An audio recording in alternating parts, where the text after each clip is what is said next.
Good evening. So tonight's video is actually going to be about Navajo English slang, meaning Navajo slang that uses English words. So I initially had a different idea for this video. I actually interviewed a person for this video.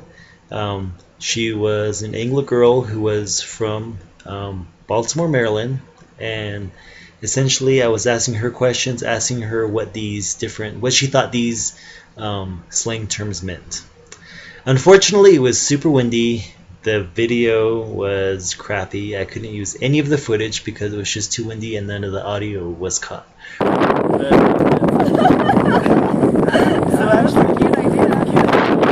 Regardless, I figured I'd still do this video. I probably won't be able to get like the original energy that I got from the last video, but regardless, I'll go ahead and do this video. So the first slang term I'm going to mention is Jinjééh Babe. Jinjééh Babe. So Jinjééh Babe actually refers to, part of it is actually a Navajo word. The first portion, Jinjééh, refers to the portion of the enemy way ceremony called Nda. It's a summer ceremony, and I won't get into the details of this ceremony, but there's a portion of it which is basically the social dancing portion of the Nda, and it's called Jinjééh. And during this portion, the men and women will be dancing around a fire, as couples around a fire. And during this portion, a girl will go out and she'll choose a guy to dance with, and she'll dance with him, and once they're done dancing, he'll have to pay that girl for the dance. And so some girls that basically kind of hang out at the Jinjééh and basically kind of, for lack of a better word, work it there, they're called Jinjééh Babes, and that's a slang term used on the Navajo Reservation, Jinjééh Babe. Another term you might hear is buckle bunny. Buckle bunny. So where this term comes from is during a rodeo, usually the bull riders, when they win, they will win a buckle, a rodeo buckle. Now all the girls that kind of hang on them, or the groupies that follow the bull riders around, they're called buckle bunnies. Buckle bunnies. Another term, getting rolled. Getting rolled, essentially, how can I describe this one? Essentially, if somebody drank a little too much, maybe they passed out in public or in a rural area, and essentially they got so drunk that they got passed out that people came by, rolled them around, fished for their money, and stole their money. And that concept is called getting rolled. So if you basically had a wild night, so wild that you got so drunk you passed out and all your money was stolen, you got rolled. And some people will tease you. They'll kind of like see you they'll see you and they're like, what's with you? You're all dusty. You look like you got rolled or something. Getting rolled, that's what that means. So the next term, snag. So a snag is essentially somebody's boyfriend or girlfriend. So it could be his snag, her snag. If you're a couple and you're making out, basically you're snagging out. You could be snagging out at a Jinjééh, but snag or snagging out means basically his or her girlfriend, or you're making out. Snagging out. Another term, Choady. If somebody is all Choady, it means that like they're chubby, they're round, they're fat. Choady. Navajo Round steak. So Navajo Round steak essentially is bologna. A lot of people who've been around Navajos know that we love spam. We'll have spam and potatoes. Another thing that we'll eat a lot is bologna sandwiches. So the slang term for bologna sandwiches, or bologna itself, is Navajo Round steak. The next term, Obama phone or commodity phone. There is only one cellular carrier on the Navajo Reservation, and that is going to be Cellular One. And they have different types of phones. They have a Galaxy S3, but one of the phones that they carry is basically a government subsidized phone, or a free government phone, and those free government phones are called Obama phones. Arthur Yazzie.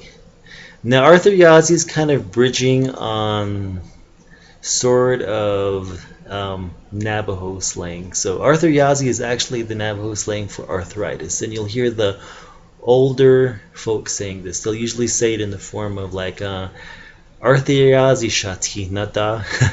Arthur Yazzie attacks me, meaning I get arthritis attacks, or Arthur Yazzie shati lala, meaning Arthur Yazzie stole my wife, meaning my wife has arthritis. Or they'll say like something like Arthur Yazzie binago ohwe paane shiile. Like I get arthritis attacks in the morning. I make coffee for Arthur Yazzie in the morning. That's how people would use that. So basically, it's English, but people will use it in Navajo sentences, or the elderly will say it a lot. Arthur Yazzie, and they're really referring to arthritis. Navajo Comfort Inn. This probably isn't the best term. It's basically an example that tribes like to tease each other. Like, we'll tease the Hopi, we'll tease the Pueblo tribes, we'll tease the Zuni tribes. And this is actually a slang term that the Zuni use. Essentially, NCI is a place in Gallup where when basically all the people who've had a lot to drink, they'll bring them all together and basically they'll sleep it off. They'll sleep all the alcohol off at NCI. And that is basically why they call it Navajo Comfort Inn. NCI. Sleepy man and sleepy woman. Now this term is essentially, it comes from Navajo culture. If you don't fix your bed in the morning, they will say that, for a guy, they'll say that a sleepy woman is in your bed and she's going to be calling you to your bed all day, making you sleepy. If you're a girl, they'll say sleepy man is going to call you to your bed and make you sleepy, same thing. And the only way to keep you from getting sleepy in the morning is to fix your bed and to chase out sleepy man or sleepy woman. And that's basically how you'd say it in Navajo. You would say Bilchastin or Bilchassan, sleepy man, sleepy woman. So they'll say, go fix your bed, chase out sleepy man or chase out sleepy woman, or else you'll be sleepy all day. So you'll hear that slang term, sleepy man, sleepy woman. One of the more popular slang terms, Jighá. Jighá is something's all Jighá or somebody's all Jighá. Basically, the Anglos have their version of hillbillies or white trash, for lack of a better term. And Jighá is kind of in that context. Now, that can be taken as good or a bad thing. Sometimes people will be proud of being Jighá, or some people will not look at it in a great way. So basically, people who are Jighá are people who are a little resi. And if you're Navajo, you'll know what I mean. If you don't know what I mean and you have a Navajo friend, ask them what it means. Jighá. So in my opinion, some people look at that as being a negative thing. I look at that as more of a positive thing, and some people do, like some people will say Jighá, meaning I speak Navajo, or I'm really resi, or then they'll take pride in that.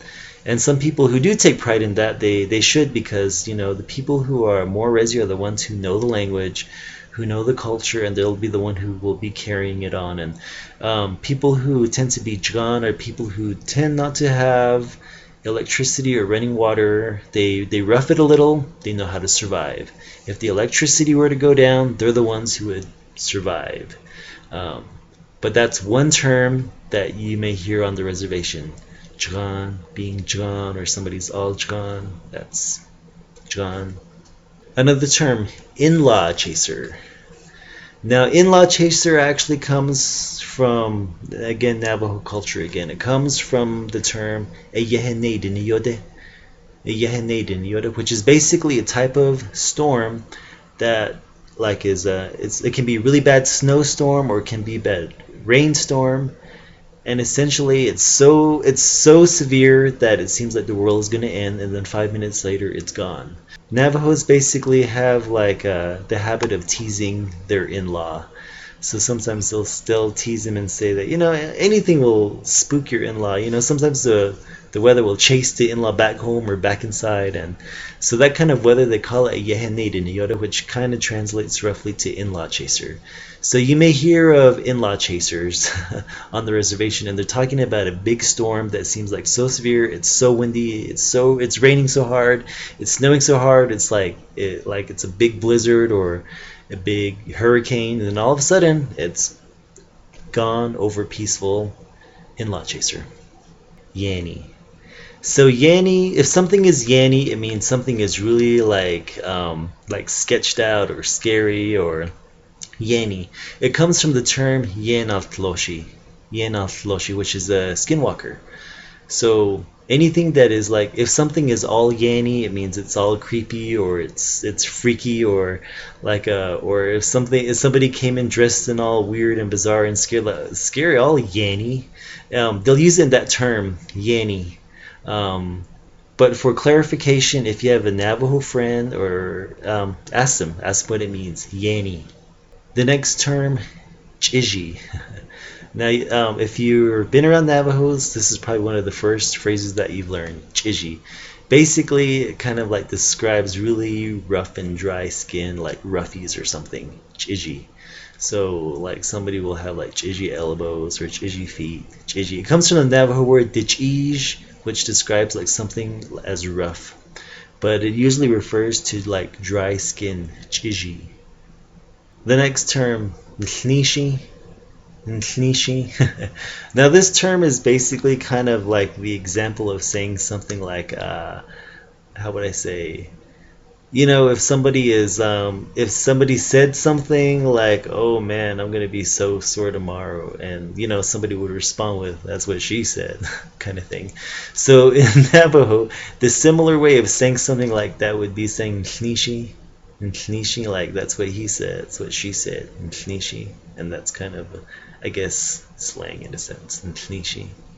The next term, cousin brother or cousin sister. Now, initially, this kind of has like an incestuous undertone if you've never heard this before.